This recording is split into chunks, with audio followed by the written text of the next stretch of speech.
America के वर्तमान राष्ट्रपति डोनाल्ड ट्रंप ने अपने कार्यकाल के आखिरी दिन नवनिर्वाचित राष्ट्रपति जो बाइडेन को शुभकामनाएं दी। इसके पहले जो बाइडेन ने भावुक अंदाज में वॉशिंगटन की उड़ान भरी। बुधवार यानी 20 जनवरी को नवनिर्वाचित राष्ट्रपति जो बाइडेन और उपराष्ट्रपति कमला हैरिस पदभार संभालेंगे।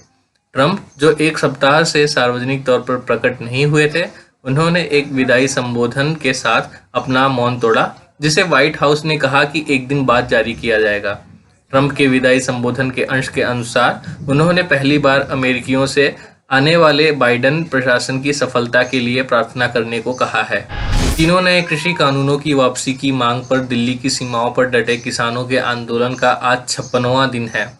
केंद्र सरकार और किसान संगठनों के प्रतिनिधियों के बीच 20 जनवरी यानी आज दोपहर 2 बजे के बाद नई दिल्ली में बैठक होनी है। बैठक पहले कल यानी 19 जनवरी के लिए निर्धारित की गई थी, लेकिन एक दिन के लिए स्थगित कर दी गई।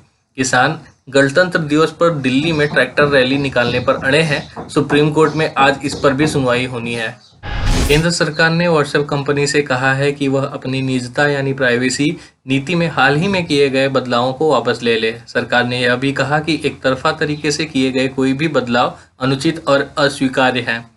इलेक्ट्रॉनिक्स और सूचना टेक्नोलॉजी मंत्रालय ने कड़े शब्दों वाला एक पत्र व्हाट्सएप के मुख्य कार्यपालक अधिकारी विल कैथकार्ट को लिखा है, जिसमें कहा गया है कि व्हाट्सएप की सेवा शर्तों और निजता नीति के उपयोगकर्ताओं को छोड़ने का विकल्प दिए बिना किए जा रहे प्रस्तावित बदलाव गंभीर चिंताएं पैदा करते हैं। पीपुल्स कॉन्फ्रेंस के अध्यक्ष सज्जाद लोन ने घोषणा की है कि उनकी पार्टी 7 दलों के गुपकर गठबंधन से अलग हो रही है। उन्होंने आरोप लगाया कि गठबंधन के कुछ घटकों ने विकास परिषद चुनाव में छद्म प्रत्याशी खड़े किए। लोन ने अपने फैसले की घोषणा गुपकर गठबंधन के प्रमुख और नेशनल कॉन्फ्रेंस के अध्यक्ष फारूक अब्दुल्ला को लिखी चिट्ठी में की है।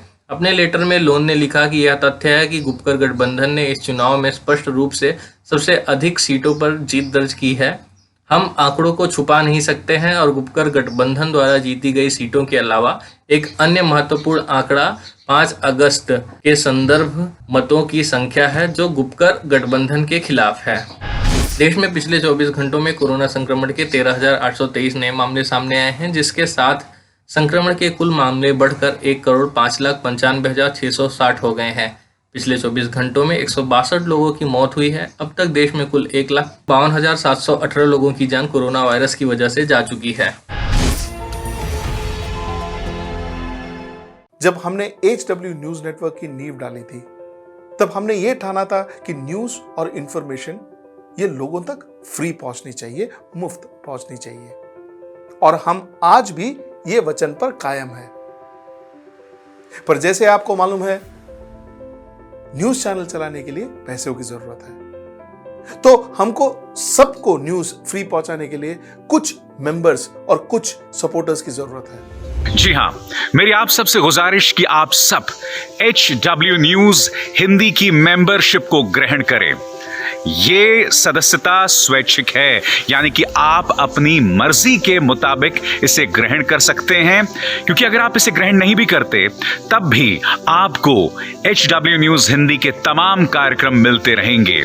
मगर अगर आप चाहते हैं कि आजाद न्यूज जो है वो मजबूत हो, अगर आप चाहते हैं कि वो न्यूज जो सत्ता से सवाल पूछती है वो मजबूत हो, तो जरूर बने HW न्यूज हिंदी के सदस्य। जो लोग हमारे 89 रुपए प्रति महीने वाले कार्यक्रम से जुड़ेंगे, उनके लिए HW न्यूज का बैच विश मिलेगा। साथ ही साथ उन लोगों को हमारे एक्सक्लूसिव पोल्स में भी शामिल होने का मौका मिलेगा। इसके अलावा हमारा जो दूसरा मेंबरशिप कार्यक्रम है वो 199 रुपीस प्रति महीने का है, यानी कि 199 रुपए प्रति महीने। और इस प्रोग्राम में हमारे जो मेंबर्स हैं उन्हें 99 रुपए के प्रोग्राम वाले सभी चीजें तो मिलेंगी। इसके अलावा बिजनेस से जुड़ी हुई बातें भी हम करेंगे। हमारे एक्सपर्ट अखिलेश भार्गव से आप बिजनेस से जुड़े हुए अपने सवाल भी पूछ सकते हैं। हम उम्मीद करेंगे कि आप इस निष्पक्ष पत्रकारिता की राह में हमें पूरी तरह से योगदान देंगे।